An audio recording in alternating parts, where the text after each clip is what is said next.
Your aloe can go weeks without a single drop of water. Bone-dry soil? No problem. So why is it turning brown and crispy just 3 to 5 feet from your window? Picture two leaves side by side. One is plump, green, full of life. The other is bronze, dry and brittle at the tip. Same plant, same water, same soil. The only difference, which window it's sitting in. And that difference has a name. Today, I'll walk you through the biology behind that and exactly where to move your aloe so it never happens again. I've pulled this straight from plant science research, so you're not just guessing anymore. Here's why this works, and I promise it's not what you think. In a few seconds, you'll never look at a sun-loving plant the same way again. Here's the thing. Aloe survives drought using a trick called CAM photosynthesis. During the hottest, driest hours, it closes the tiny pores on its leaves to lock water in.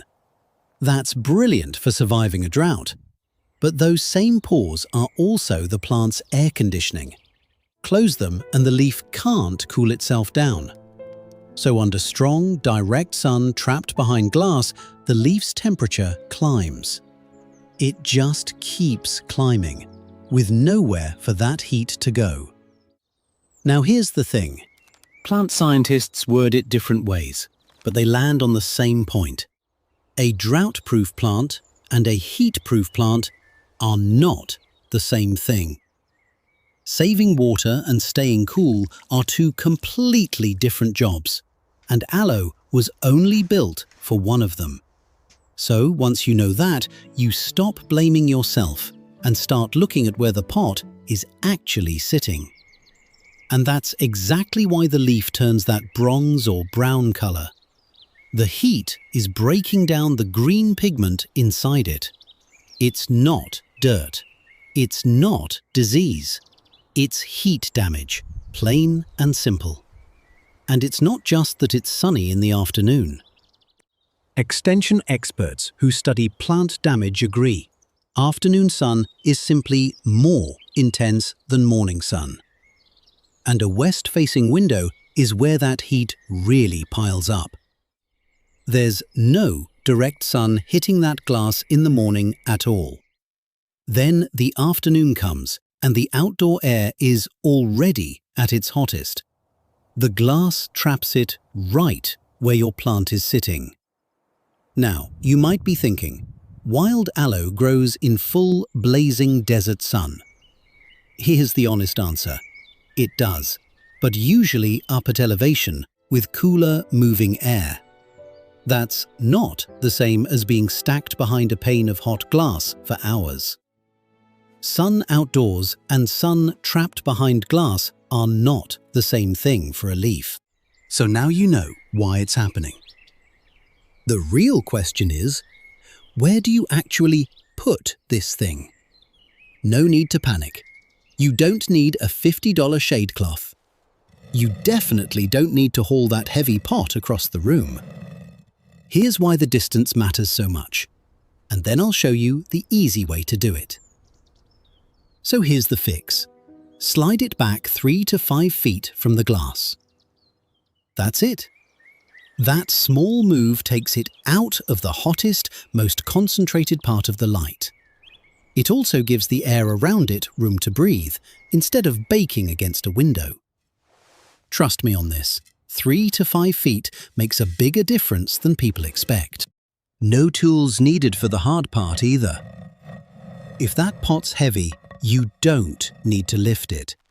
All you need is a couple of furniture sliders, dirt cheap at any hardware store, set under the base. Pushing instead of pulling makes it easier to slide into place. Your back will thank you. Now, where exactly should it land? The spot you want has bright, indirect light, gently lit, not somewhere the sun blasts straight through. The afternoon is the time worth watching. That's when the trouble really builds. From around midday on into early evening. That's once the sun swings around to face west. That handles the light. But what about the damage that's already done? The leaves that are already burned? Here's why this works both ways. Once a leaf turns fully brown and crispy, that color's permanent. It won't green back up. If a leaf's mostly dry and dead, trimming it off with a clean blade works fine. But if it's still mostly green, it's fine to leave it alone. That leaf can still feed the plant while it recovers. Easing up on watering for a while helps too. A stressed plant doesn't need soggy roots on top of everything else. And when you find that better spot, ease it in gradually, over a week or two. A sudden jump from shade to strong light can shock it right back into the same kind of burn. And this next part is for anyone who's been babying that plant, waiting for a miracle. There isn't one. There's just time and a better window. Here's something almost nobody knows about this plant. Back in 1935, doctors applied aloe vera to burns caused by early X-ray equipment. Those were real burns on real skin. That comes from a case history published that same year. It's one of the earliest plants ever noted in medical literature for use on burns. That's not a tip for today, just a fascinating bit of history. And now, almost a century later, that same plant is sitting in a window, quietly getting burned itself.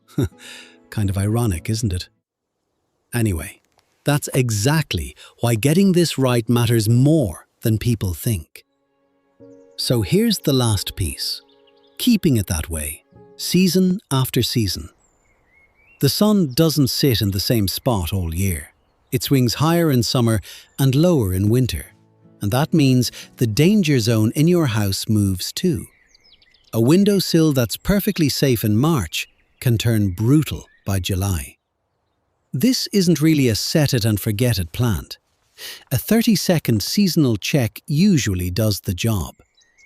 Is that leaf still plump and firm, or starting to look a little tired? That's your simplest signal that something needs to move. It doesn't have to be perfect. You don't need a moisture meter or a fancy app. A viewer in Arizona told me she just moves her aloe pots with the seasons. It's the same way she rearranges her porch furniture, and hers have gone years without a single burned leaf. Whether you're in a mild coastal zone or a scorching desert zone, that midday to evening window is the one to watch.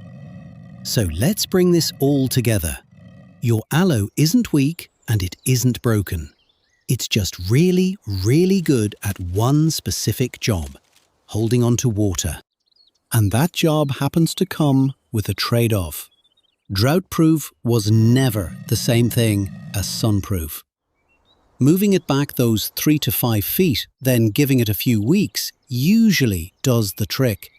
New growth will start coming in clean, plump, green, no bronze edges. That happens right alongside the leaves that are still healing.